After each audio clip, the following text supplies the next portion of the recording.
আচ্ছা, ক্লাস ইনফ্যান্টের কোনো বন্ধুর সাথে আপনাদের এখনো যোগাযোগ আছে? আমার কিন্তু আছে। আমি জার্মানি থেকে যখন কলকাতা গেলাম, তখন এই ক্লাস ইনফ্যান্টের বন্ধুর সাথে একটু প্ল্যান করলাম বাইরে যাব। আর সত্যিই তাই। চলে এলাম দুজনে মিলে গড়িয়াহাটে। শোভনীর সাথে দেখা করলাম আমি পিৎজা হাটে। তবে পিৎজা হাটে নাকি 99 এ কি সব কম্বো অফার আছে, তো সেটাই ও আমায় খাওয়ালো। যদিও ও আমার জন্য প্রচুর গিফট এনেছে।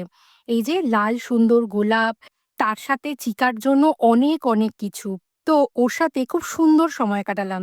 এই যে সামনে দেখতে পাচ্ছেন, এটা নাকি 99 এর কম্বো। বেশ ভালোই মনে হলো। বিশ্বাস করুন, এখানে যে পিজ্জাগুলো পাওয়া যায় একটু পাতলা। তবে কলকাতার পিজ্জা দেখলাম বেশ মোটা। খেয়ে ভালোই লাগলো। মানে 99 এর যে কম্বো অফারটা, সেটা বেশ ভালো। এতে চিকেন সসেজও আছে। যদিও জার্মানি সসেজের সাথে তুলনা করে কোনো লাভ নেই। ভালোই খেতে। তারপরে দুজনে মিলে গড়িয়াহাটে ঘুরতে, ঘুরতে কত যে ছোটবেলার কথা আমরা আলোচনা করছিলাম।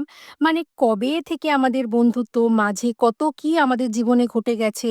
তারপরে আবারও আমরা কত বছর পর আমরা দেখা করলাম। পুরনো কত রকম স্মৃতি আমাদের মাথায় ঘুরছিল। মানে ছোটবেলায় সেই স্কুলে যাওয়া, বেঞ্চে আমার জন্য ওর জায়গা রাখা, আরো কত কি।